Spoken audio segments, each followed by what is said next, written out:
Hello friends, आप सभी लोगों का स्वागत है इस वीडियो में। आज मैं आप लोगों को धातुओं एवं धातुओं का मैं जो दो पार्ट इससे पहले मैं बना चुका हूँ इस चैप्टर से रिलेटेड। आज इस चैप्टर का जो तीसरा वीडियो है उसमें आप लोगों को मैं पढ़ाऊँगा, जिसमें जो पहला टॉपिक है वो है सक्रियता श्रेणी। इससे पहले मैं धातु और अधातु में बता चुका हूँ कि जो धातु और अधातु होते हैं इनके भौतिक गुणधर्म, रासायनिक गुणधर्म, ये दोनों चीज़ें बता चुका हूँ। कुछ और भी टॉपिक है जैसे उद्धातु हुआ, मिश्र धातु हुआ, इन्हें इनको ये कहते हैं और इनके बारे में एग्जाम्पल्स वगैरह भी मैंने दिए थे। अब आज हम लोग जानेंगे कि सक्रियता श्रेणी धातुओं में जो है सक्रियता श्रेणी का महत्व क्या है, सक्रियता श्रेणी किसे कहते हैं और इसका उपयोग हम कैसे करते हैं धातु और धातु में।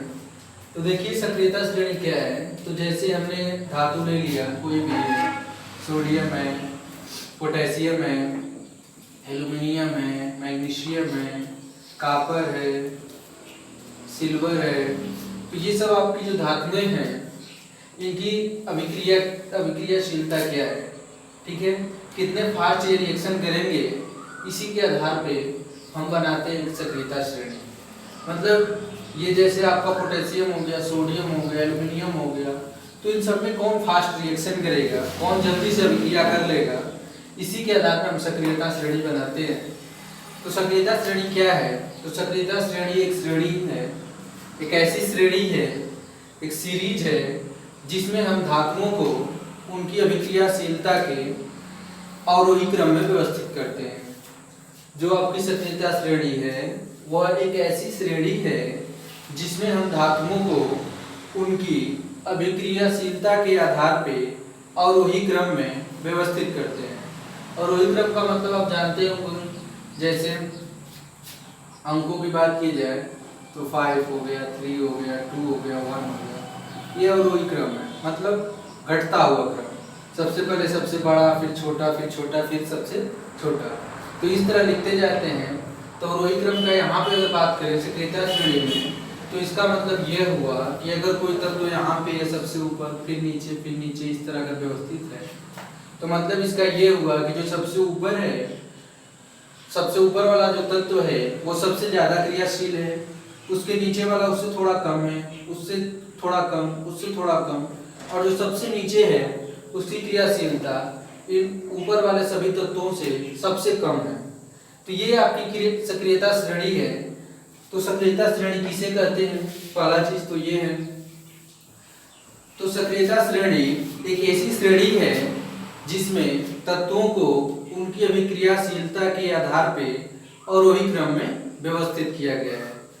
तो अब वो श्रेणी है क्या? तो देखिए, सोडियम, पोटेशियम, कैल्शियम, फिर आपका magnesium, aluminium, zinc, iron, lead, इसके बाद इसको थोड़ा ऊपर लिख लेते हैं।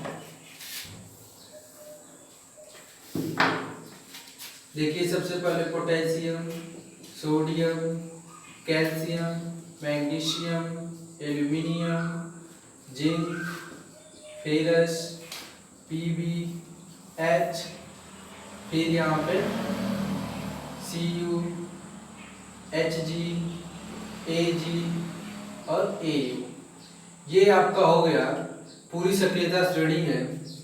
इसको अगर इस साइड लिख लिया जाए तो और अच्छा रहेगा। देखिए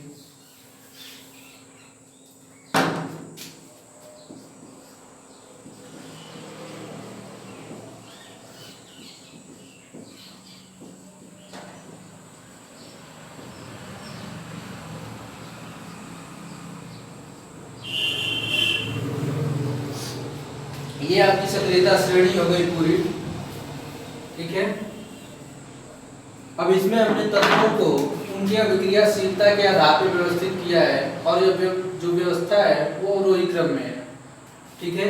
अवरोही क्रम का मतलब ये हुआ कि जो सबसे ऊपर वाला तत्व है पोटेशियम, ये व्यवस्थित सभी तत्वों में सबसे ज्यादा अभिक्रियाशील है। वहीं सबसे नीचे वाले तत्वों की बात की जाए जो कि आपका गोल्ड है, ये जो है इन सभी तत्वों में सबसे कम क्रियाशील है। तो यहाँ पे लिख देंगे हम तत्वों की अभिक्रियाशीलता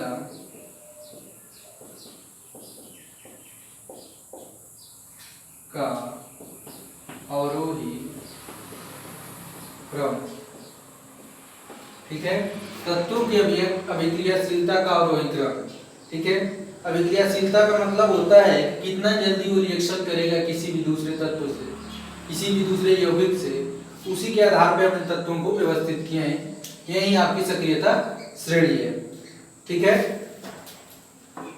तो सक्रियता श्रेणी क्या है? तो सक्रियता श्रेणी एक ऐसी श्रेणी है जिसमें तत्वों को उनके अभिक्रियाशीलता के आधार पे और वही क्रम में व्यवस्थित किया गया है। जिसमें ये आपका व्यवस्था दिखाया गया है, जिसमें potassium, sodium, calcium, magnesium, aluminium, zinc, ferrous, lead, hydrogen, copper, HgAu और Ag और Au ये आपके तत्व हो गए। ठीक है, अब इसके बाद इसका जो यूज है वो आगे आप समझेंगे कि इसका यूज क्या क्या चीजें हैं। अब इसके बाद जो हमारा अगला टॉपिक है वो है कि धातु एवं अधातु, जो धातुएं हैं और अधातुएं हैं वो आपस में कैसे अभिक्रिया करती है। तो अगला टॉपिक है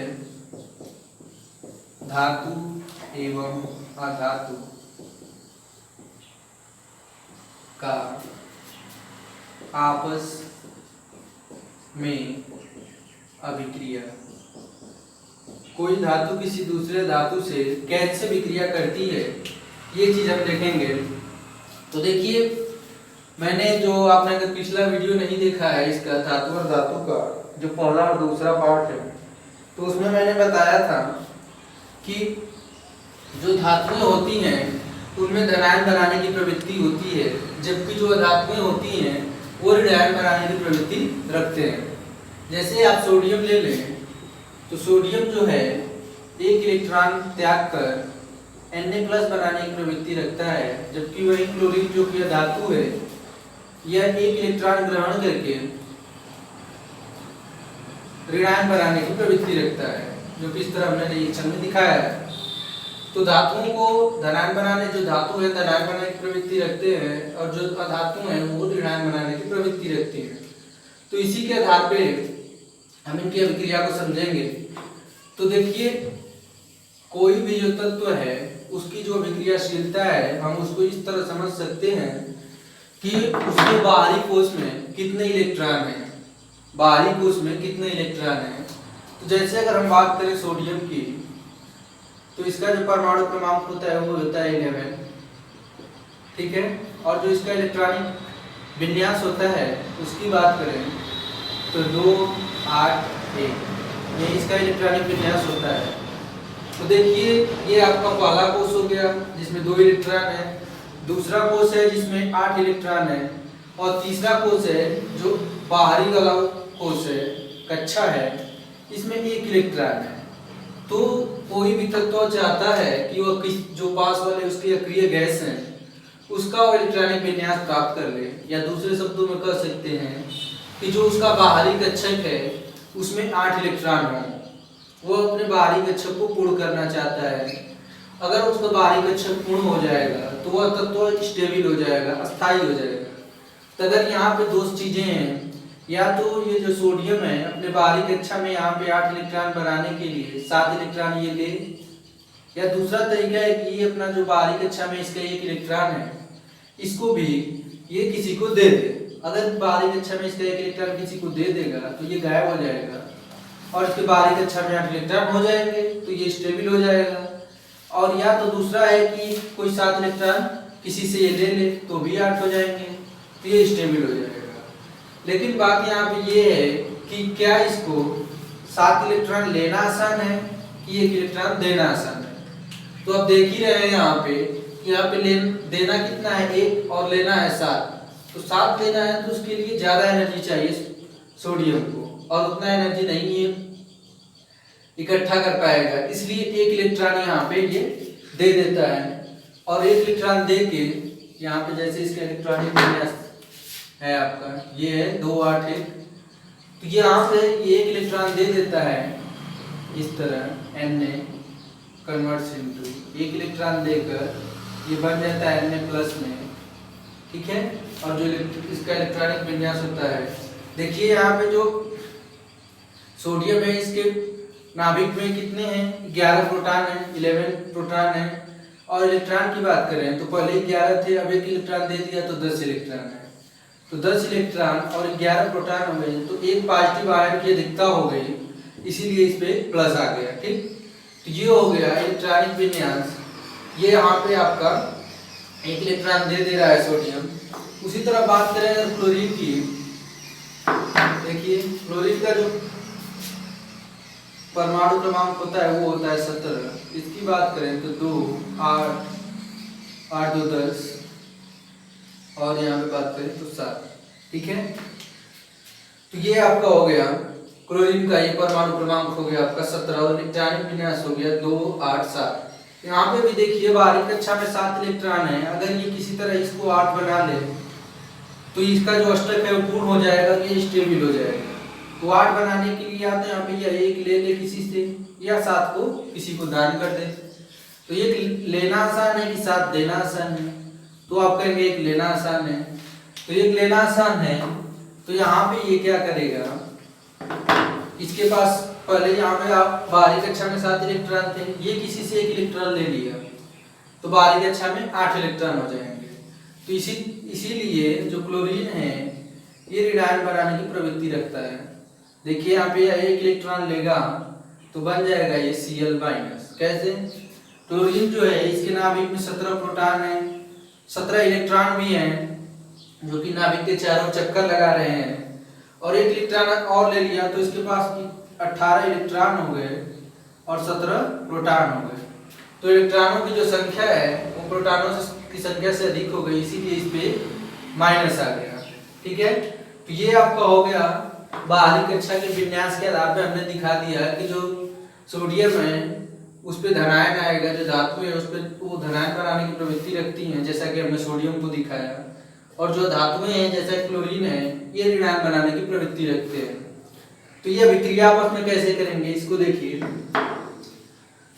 तो बात करें यहाँ पे देखिए सोडियम है जैसे, तो इस पे है 1+, तो हम इसको इस तरह दिखा सकते हैं कि इसके पास एक यहाँ पे इलेक्ट्रॉन है बाहरी कक्षा में। हमेशा जो रिएक्शन होते हैं, जो भी अभिक्रिया होती है, तो उसमें जो तत्व परमाणु है उनके बाहरी कक्षा के इलेक्ट्रॉन ही भाग लेते हैं। तो यहाँ पे सोडियम का जो बाहरी कक्षा का इलेक्ट्रॉन है वो 1 है, तो ये अभिक्रिया में भाग लेगा। उसी तरह बात करें क्लोरीन की बाहरी कक्षा में 7 इलेक्ट्रॉन है, तो ये भाग लेंगे। तो देखिए यहाँ पे Na के पास 1 इलेक्ट्रॉन, क्लोरीन के पास 7 इलेक्ट्रॉन। इसको मान लीजिए हम क्रॉस से दिखा रहे हैं, 2 इलेक्ट्रॉन यहाँ पे, 2 इलेक्ट्रॉन यहाँ पे और 2 यहाँ पे, 6 हो गए। और 1 इलेक्ट्रॉन मान लीजिए हम इस तरह दिखा रहे हैं, 7 हो गए, ठीक है। तो जब ये इलेक्ट्रॉन यहाँ पे है, अब देखिए क्लोरीन के पास बाहरी कक्षा में 7 इलेक्ट्रॉन और सोडियम के पास 1 इलेक्ट्रॉन। अगर यह क्या करेगा, इसको 1 इलेक्ट्रॉन इस तरह दे देगा, तो जो यहाँ पे सोडियम है उसके पास आ जाएगा Na+, और जो क्लोरीन है इसके पास हो जाएंगे आपके 2 2 4 2 6 1 7, और ये 8 इलेक्ट्रॉन, और एक आ जाएगा नेगेटिव आयन क्योंकि इसे 1 इलेक्ट्रॉन ग्रहण किया है। तो इस तरह कोई भी जो आपकी धातुओं में धातु हैं ये आपस में विक्रिया करती हैं। जो धातुएं होती हैं वो धातुओं को इलेक्ट्रॉन प्रदान करती हैं, और जो धातुएं होती हैं वो इलेक्ट्रॉन ग्रहण करती हैं धातुओं से। तो इस तरह धातुएं में धातु आपस में अभिक्रिया करते हैं। इसी तरह आप MgCl2 का बनाकर समझ सकते हैं कि ये कैसे अभिक्रिया आपस में करते हैं, ठीक है। तो ये हो गया आपका धातुओं में धातुओं का आपस में अभिक्रिया। अब देखिए इसके बाद जो अगला टॉपिक आता है आपका, इसमें आप देख रहे हैं जैसा कि यहाँ पे देखिए ध्यान से, इसमें देखा जाए तो जो आपका बना था Na+ और बना था Cl-, 2 चीजें बनी थी। ये इसको बोलते हैं जिसपे पॉजिटिव चार्ज हो उसको बोलते हैं धनायन, और जिसपे नेगेटिव चार्ज हो उसको बोलते हैं ऋणायन। तो ये दोनों जब आपस में क्रिया करेंगे तो बनेगा आपका NaCl। यह एक आयनिक यौगिक है, क्यों? क्योंकि यह आयनों से मिलकर बना हुआ है। तो यह एक आयनिक यौगिक है क्योंकि ये आयनों से मिलकर बना हुआ है। आयन कैसे कैसे हैं, एक धनायन है एक ऋणायन है। और ये मिलके आपका यौगिक बन रहा है सोडियम क्लोराइड, जो कि एक साधारण नमक का फार्मूला है। तो ये आपका बन रहा है। अब इसी के बारे में जानेंगे कि जो आयनिक यौगिक होते हैं उनके गुणधर्म क्या क्या होते हैं। तो उसके बारे में देखते हैं कि आयनिक यौगिकों के गुणधर्म क्या क्या हैं। देखिए पहला हेडिंग डाल देते हैं, आयनिक यौगिकों के गुणधर्म। आयनिक यौगिकों के गुणधर्म की बात करें तो इसमें पहला हमारा है भौतिक प्रकृति। इनकी भौतिक प्रकृति कैसी होती है, बाहर से इनकी बनावट कैसी होती है, कैसे दिखते हैं, टच करने पे स्पर्श करने पे कैसे लगेंगे। तो देखिए जो भौतिक प्रकृति की बात करें अगर आप, तो अभी हमने देखा कि यहाँ पे Na+ था और Cl- था, तो एक धनायन एक ऋणायन है। तो यहाँ पे देख रहे हैं कि एक पे पॉजिटिव चार्ज है, एक पे नेगेटिव चार्ज है, तो इन दोनों के बीच एक आकर्षण बल होगा क्योंकि दोनों विपरीत चार्ज है। तो विपरीत चार्ज के कारण इन दोनों में आकर्षण बल होगा, जिसके कारण ये दोनों एक दूसरे की तरफ अट्रैक्ट होंगे और ये आपस में अभिक्रिया करेंगे। तो इनके बीच एक स्थिर वैद्युत आकर्षण बल है। क्या है? इनके बीच एक आकर्षण बल है। इसी आकर्षण बल के कारण एक दूसरे से ये जुड़ रहे हैं। तो भौतिक प्रकृति में देखा जाए तो इनके बीच जो है आकर्षण बल होता है, इसी के कारण ये क्या होते हैं, कठोर होते हैं। ठीक है। तो भौतिक प्रकृति की बात करें तो जो आयनिक यौगिक होते हैं वो कठोर होते हैं। कारण क्या है? कारण है कि जो आयनिक आपके यहाँ पे जो आयन बने थे उनके बीच एक आकर्षण बल होता है, जिसके कारण ये कठोर होते हैं। ठीक है। दूसरा बात की जाए इसके गलनांक एवं क्वथनांक की। दूसरा है गलनांक एवं क्वथनांक। तो देखिए इनके गलनांक एवं क्वथनांक भी उच्च होते हैं। क्यों उच्च होते हैं?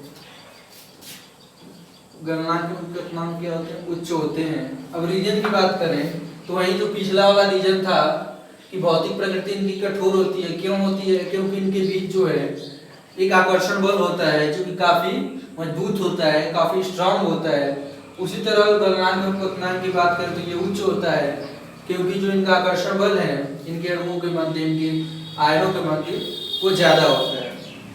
इसके बाद तीसरी बात करें घुलनशीलता की।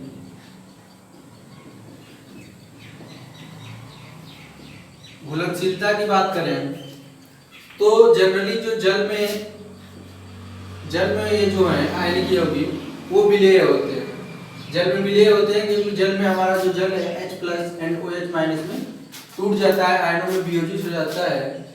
इसलिए ये भी आयनों में वियोजित हो जाता है, इसलिए आयनिक यौगिक इसमें विलेय हैं। जबकि वही बात की जाए पेट्रोल की, केरोसिन की, तो इन सब चीजों में आपका जो आयनिक यौगिक है वो विलेय नहीं होता है। ठीक है। तो ये आपका हो गया घुलनशीलता। इसके बाद बात करते हैं अगली चालकता की।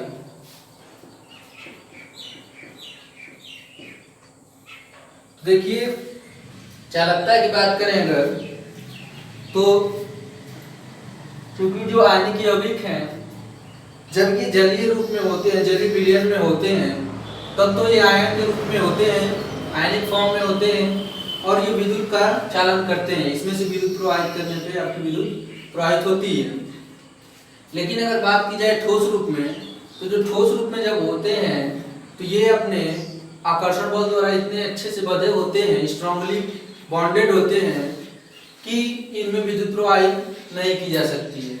लेकिन ये अगर इन्हें गलित कर दिया जाए, थोड़ा लिक्विड रूप में ला दिया जाए तो उसमें से विद्युत प्रवाहित की जा सकती है, वो उसमें कंडक्टिविटी हो सकती है।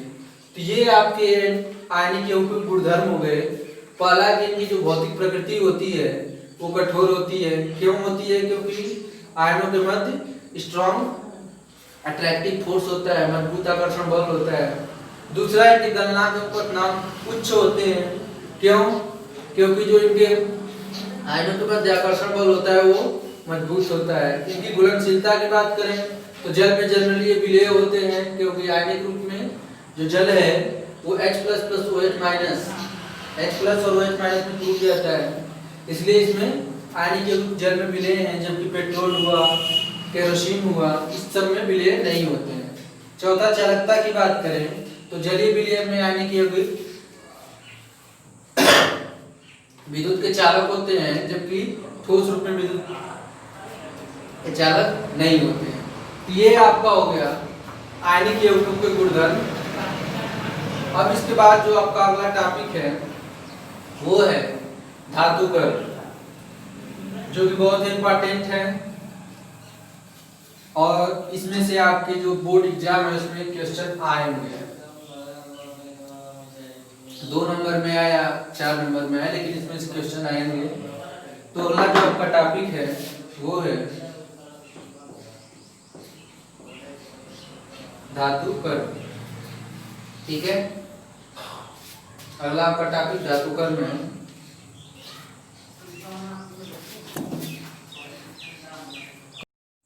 हेलो फ्रेंड्स, आप सभी लोगों का स्वागत है इस वीडियो में। आज हम लोग धातु एवं अधातु के चैप्टर में जो अगला टॉपिक है वो पढ़ेंगे धातुकर्म, मेटलर्जी। ठीक है, तो देखिए धातुकर्म आपके बोर्ड के हिसाब से एक इम्पॉर्टेंट टॉपिक है। इससे क्वेश्चन आएंगे आपके बोर्ड में, आने की इससे संभावनाएं हैं। तो देखिए धातुकर्म के बारे में अगर आपको देखा जाए तो इसमें काफ़ी चीज़ें हैं। इसमें जो पहला है आपका कि आपका खनिज क्या होता है, अयस्क क्या होते हैं, और फिर जो अयस्क होते हैं उससे कैसे हम धातु प्राप्त करेंगे, ये सब चीज़ें इसमें होती हैं। तो देखिए धातुकर्म होता क्या है। पहले तो हम जो पृथ्वी में जो भी धातुएं हैं या तो फ्री रूप में होती हैं, स्वतंत्र अवस्था में होती हैं पृथ्वी के अंदर, या तो वो किसी यौगिक के साथ किसी यौगिक के रूप में रहती हैं। तो 2 रूप में हो सकती हैं, या तो स्वतंत्र रूप में रहे या तो किसी यौगिक के रूप में रहे। तो उनसे हमें धातु कोई भी प्राप्त करना हो तो वो कैसे प्राप्त करते हैं, उसके प्राप्त करने की प्रक्रिया जो है, जो भी उसमें चीज़ें प्रोसेस हम अप्लाई करते हैं, उसी चीज़ को धातुकर्म करते हैं। धातुकर्म का मतलब ये है कि किसी भी यौगिक को पृथ्वी के भूगर्भ से किसी भी यौगिक में से जो कोई भी धातु निकालने के लिए जो भी हम प्रक्रिया अपनाते हैं उसे धातुकर्म कहते हैं। अब देखिए धातुकर्म में जो पहला टॉपिक है वो है आपका खनिज, मिनरल्स, MINERALS, मिनरल्स, खनिज। तो खनिज देखिए किसे कहेंगे, तो पृथ्वी के भूगर्भ में बहुत सारे जो तत्व हैं वो या तो स्वतंत्र अवस्था में रहते हैं या तो यौगिक के रूप में रहते हैं। तो पृथ्वी के भूगर्भ में पाए जाने वाले इन यौगिकों को ही हम खनिज कहते हैं, जिनमें बहुत सारी अशुद्धियाँ, मिट्टी के कण, रेत, बालू, कंकड़ इत्यादि मिले रहते हैं, या तो खुद यौगिक के रूप में रहे। ठीक है, तो खनिज वे पदार्थ हैं जो पृथ्वी के भूगर्भ से प्राप्त किए जाते हैं और जिनकी सहायता से या जिनमें से हम धातु प्राप्त करते हैं। ठीक है, जैसे एग्जाम्पल हो गया CuFeS2, copper pyrite, copper pyrite.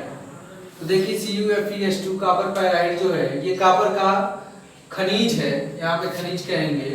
ठीक है, इसमें 2 धातुएं आपको दिख रही हैं, एक कॉपर दिख रहा है, एक आयरन दिख रहा है। ठीक है, तो ये कॉपर का भी खनिज हो सकता है, आयरन का भी खनिज हो सकता है, और ये सल्फाइड के रूप में एक यौगिक के रूप में हमें पृथ्वी के भूगर्भ से प्राप्त होता है। अब देखिए इसके बाद अगला जो टॉपिक है वो है आपका अयस्क, ओर्स। तो अयस्क क्या है, तो अयस्क और खनिज में थोड़ा सा डिफरेंट है। जैसे अगर आप यहाँ पे ये खनिज देखें कॉपर पायराइट को, तो इसमें से 2 धातुएं मिल रही हैं, एक है कॉपर एक है आयरन। तो कौन सी धातु को निकालने में इसमें से आसानी होगी, किस धातु को प्राप्त करने में सरलता होगी, कम खर्चे में ज़्यादा से ज़्यादा मात्रा में हम किस धातु को प्राप्त कर पाएंगे या कर सकते हैं, उसी धातु को बोलते हैं अयस्क। ठीक है, उसी धातु के यौगिक को या तो अगर स्वतंत्र अवस्था में है तो उसकी स्वतंत्र अवस्था को ही हम उसका अयस्क बोलते हैं। तो अयस्क क्या होते हैं? तो अयस्क वे खनिज हैं। अयस्क क्या है? वे खनिज हैं जिनसे किसी धातु को प्राप्त करना सरल होता है एवं कम खर्चे में अधिक से अधिक प्राप्त किया जा सकता है, तो उसे बोलते हैं हम खनिज। जैसे बात करें CuFeH2 कॉपर पैराइड की, तो ये कॉपर का अयस्क है क्योंकि इसमें से जो कॉपर है, कॉपर धातु है, इसको प्राप्त करना आसान एवं कम खर्चे में ज्यादा से ज्यादा धातु कॉपर धातु प्राप्त कर सकते हैं। तो कॉपर पैराइड जो है ये कॉपर का एक अयस्क हो गया। ठीक है, तो ये आपका हो गया अयस्क और खनिज। इसके बाद बात करें तो देखिए इसमें धातु कर्म में किसी भी धातु को प्राप्त करने के लिए अयस्क से हमें तीन प्रोसेस अप्लाई करने पड़ते हैं। ठीक है, कोई भी हमारे पास अयस्क मिल गया तो उससे शुद्ध धातु प्राप्त करने के लिए हमें तीन प्रक्रिया अपनानी पड़ती है। पहला है अयस्क का सांद्रण। ठीक है, पहला है आपका अयस्क का सांद्रण, कंसंट्रेशन ऑफ कोल।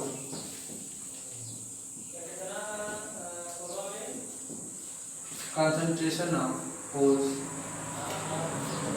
ठीक है, अयस्क का सांद्रण। दूसरा है